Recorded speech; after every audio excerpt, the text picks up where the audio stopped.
کہا کہ جو ووٹس ہمیں آئے تھے نا وہ سب سے زیادہ آئے تھے، لیکن دل دل پاکستان کیونکہ سب اس سینچری کا سب سے لیٹسٹ سانگ تھا، وی couldn't give it number 1، حالانکہ ووٹ اس کا سب سے زیادہ پڑے تھے۔ تو انہوں نے مجھے اس وقت انہوں نے فون کیا اور فون کر کے کہا کہ ہاؤ ڈو یو فیل، تو میں نے اپنے آپ سے پوچھا کہ ہاؤ ڈو آئی فیل، تو اندر اتنی ہالونیس تھی، اتنی ایمٹینس تھی، آپ کو وہ خوشی والا ایلیمنٹ نہیں کہیں سمجھ نہیں آتا تھا مجھے کہ میں اتنا سب کچھ ملنے کے بعد میں خوش کیوں نہیں ہو رہا۔ 92 میں ہم نے ویمبلی ارینا کے اندر امیتابھ بچن، عامر خان، سلمان خان اور بہت سی ایکٹریسز تھیں، جوہی چاولہ وغیرہ، ان کے ساتھ ایک کانسرٹ کیا۔ تو اس میں ایک روم تھا جو کہ ایک بہت بڑا سویٹ تھا، اس سویٹ کے اوپر لکھا ہوا تھا امیتابھ بچن، اس کے قریب وائٹل سائنس کا چھوٹا سا کمرہ، سلمان خان کا چھوٹا سا کمرہ، عامر خان کا چھوٹا سا کمرہ، چھوٹے چھوٹے کمرے تھے۔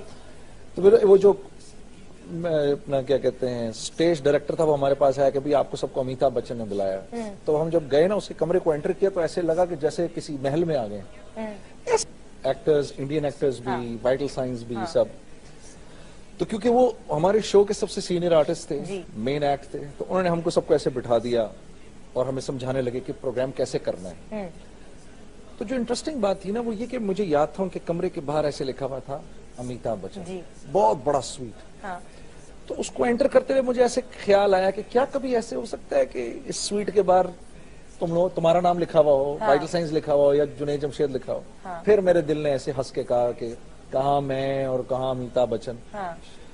لیکن ندا یہ 92 کی بات بتا رہا ہوں، 8 سال کے بعد ایسا ہو گیا کہ میں ویمبلی ارینا انٹر کر رہا تھا اور اسی ڈور کے باہر میرا نام لکھا ہوا تھا۔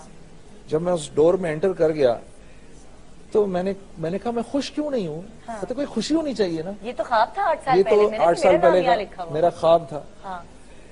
تو گانے بھی مشہور گا لیے، شہرت بھی مل گئی، لیکن وہ جو اندر کی سیٹسفیکشن تھی نا، سچی خوشی وہ نہیں ملی۔ تو اب میں پریشان ہونا شروع ہو گیا کہ یار وہ کیا چیز ہے جس کو میں تلاش کر رہا ہوں۔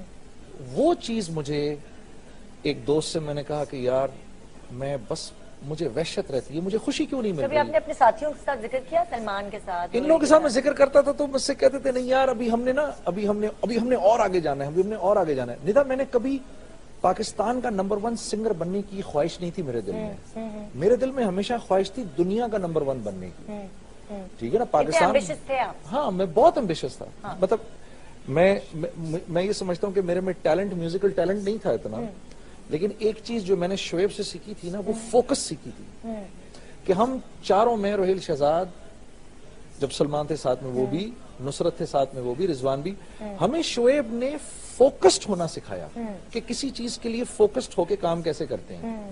ہم نہ فینس کو دیکھتے تھے دائیں بائیں، نہ آتے ہوئے پیسے کو دیکھتے تھے دائیں بائیں، کام کام کام ہمارے سامنے ہوتا تھا۔ کتنے سارے لوگ تو اس لیے ایسے گر جاتے کیونکہ وہ فینس کے چکر، پینا پلانا، یہ وہ ادھر ادھر بھٹک جاتے ہیں۔ آپ لوگوں نے رکھا کہ نہیں ہم نے آگے بڑھنا، ہمارے پاس ٹائم نہیں ہوتا تھا میوزک کے علاوہ کچھ بھی سوچنے کا۔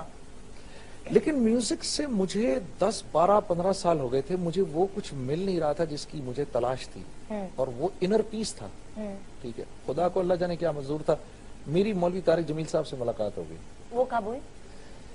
یہ میں بات کر رہا ہوں آئی گیس 97 کی، پاکستان کے 50 سال ہوئے تھے، اور آپ کہیں باہر گئے تھے یا یہیں پاکستان میں؟ میں پاکستان میں تھا، اور ہم نے ابھی مولا بنایا تھا، مولا ہو تیرا کرم، وائٹل سائنس نے بھی بنایا تھا، بہت مشہور ہوا تھا وہ سانگ بھی۔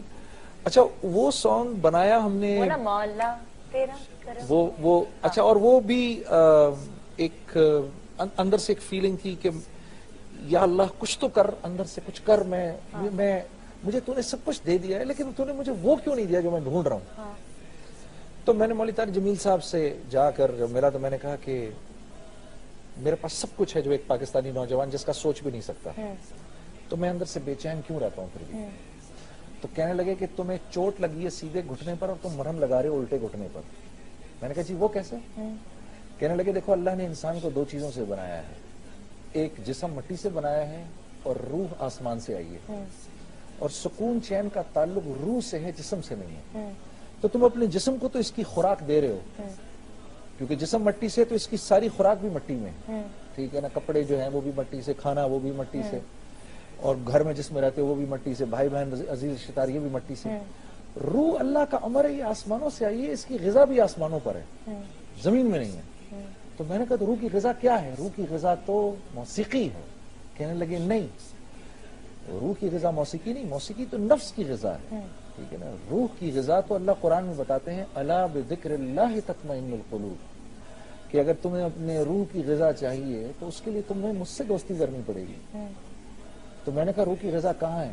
کہا روح کی غذا قرآن میں ہے، روح کی غذا رسول اللہ کی زندگی کے اندر ہے. تم اس کو روح کا اس کا کھانا تو کھلاؤ، تم اس کو اس کا کھانا کھلاؤ، وہ تازہ دم ہو جائے گی اور تمہیں چین مل جائے گا. تو میں ایک دم سے مجھے اتنی پہلے ڈپریشن ہوئی اور پھر ایک دم سے مجھے تقویت مل گئی. تو میں نے کہا کہ ٹھیک ہے، میں بھی مسلمان ہوں اور میں اتنا ہی بڑا مسلمان ہوں اور میں رسول اللہ سے اتنی محبت کرتا ہوں اور میں اللہ سے اتنی محبت کرتا ہوں، تو میں کر کے دکھاؤں گا ان سے محبت، ایکچوئل کر کے دکھاؤں گا. تو میں نے تمہیں بتایا نا کہ مجھے اللہ نے فوکس کی دولت دی ہے. میں فوکس جس چیز پہ کرتا ہوں، کتنی دفعہ آپ طارق جمیل صاحب کے پاس گئے تو آپ کا ذہن بس ایک دم پھر میں بدلنا ملتا رہتا تھا ان سے فرام ٹائم ٹو ٹائم. جب آپ کو دل بے چین ہوتا تھا آپ ادھر چلے جاتے؟ میں ادھر چلا جاتا تھا، یا پھر ایوری ناؤ اینڈ دین وہ مجھے فون کرتے تھے. میوزک چھوڑنے کا ارادہ میں نے پھر بھی نہیں کیا. اچھا، اور یہ میوزک چھوڑنے کا ارادہ کتنے ان سے ملاقاتیں ہونے کے بعد، کتنا عرصہ گزرنے کے بعد آپ نے فیصلہ کیا؟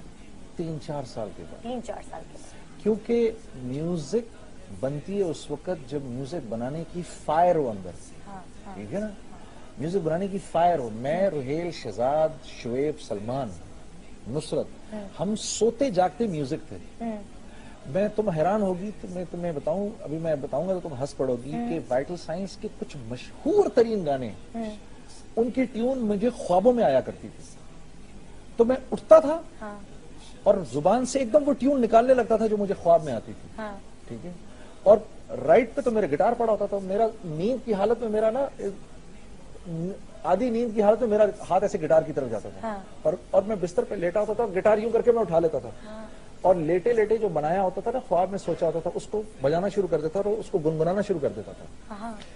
اور ایسی کئی ٹیونیں، میں ان کا نام لوں گا تو تم ہنس پڑو گی، لیکن میں وہ تمہیں بتاؤں گا نہیں اس وقت. جیسے اگر آپ یاد دلائیں کون سی ٹیون آپ کو یاد ہے اب تک؟ شاید مجھے بھی یاد نہیں ہے اتنی اچھی طرح، میں زور دوں گا تو مجھے یاد آ جائے گی. لیکن تم سوچو نا، ایٹ سلیپ ڈرنک ہم میوزک کرتے تھے، تبھی تو پھر ایسی میوزک بنائی ہم نے، جو ڈفرنٹ تھی، ٹھیک ہے. لیکن وہ فائر ختم ہو گئی اندر سے میرے نا وہ. اور میں کوشش کرتا تھا، جیسے میں تمہیں ایک مثال دوں کہ میں جب پہلی دفعہ 40 دن کے لیے نکلا ہوا تھا ڈھونڈنے کے لیے کہ میں کیا ہوں، ٹھیک ہے نا، جیسے کہتے ہیں نا جنگلوں کی خاک چھاننے کے لیے، ٹھیک ہے نا. جب میں گیا ہوا تھا اس کے بعد واپس آیا تو میں اسٹیج پہ کھڑا ہوا تھا. اب میں میوزک کرنا چاہ رہا تھا اور میں کانسرٹ کرنا چاہ رہا تھا اور میرے آگے 10,000 لوگ کھڑے ہوئے تھے، ٹھیک ہے نا. یہ تو پاکستان کے بڑے زبردست دن تھے، ٹھیک ہے نا. ہمارے کانسرٹس پہ 10,000 15,000. Karachi was like the most happening city in the whole world, not just Pakistan. مجھے یاد ہے میں یو ایس کا ٹور یا یو کے کا ٹور کر کے نا میں تڑپ رہا ہوتا تھا کہ کس طرح واپس پاکستان جاؤں یار، کیونکہ مجھے بوریت شروع ہو جاتی تھی یو ایس کے اندر 2,000 کا کراؤڈ دیکھ کر، یا یو کے اندر 4-5 ہزار کا کراؤڈ دیکھ کر.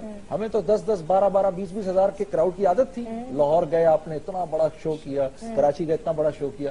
ملک میں حالات بہت اچھے تھے اور میوزک بہت بوم کر رہی تھی اس وقت. تو جب میں آ کر کھڑا ہوا نا اسٹیج پر تو مجھے ایسے لگا کہ جیسے کسی نے نیچے زمین نے میرے پیر پکڑ لیے.